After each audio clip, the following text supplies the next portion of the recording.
Well, weather is basically a science. We are tracking clouds as they move across the globe. So as they move from one side of the globe to the other, we're following it, either via satellites, either by ships or by planes, and even on the ground as well. And we take all that information, we basically look at it, analyze it, put it into supercomputers which do billions of calculations per second, and it tends to come up with a forecast at the end. But we still need the human component to localize it, especially to a country which is as small as Trinidad and Tobago.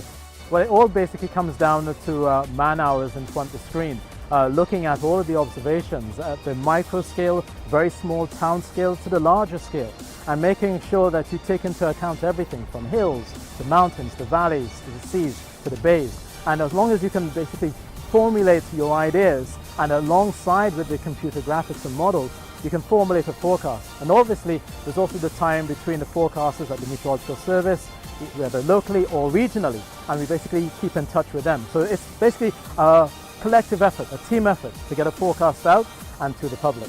Meteorology is one of the sciences that encompasses the earth sciences, which includes obviously things from geology to oceanography and so on. And I think that the other stations and so on, they don't tend to cover that as much.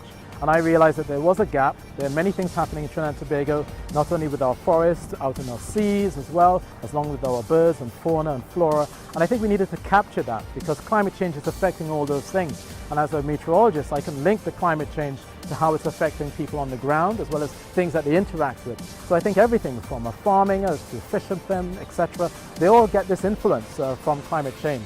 So it's that environmental focus and the use of climate services that are right now available. That's why we're concentrating on that and trying to give that to the public of Trinidad and Tobago as well, which keeps us ahead. C News, your country, our job.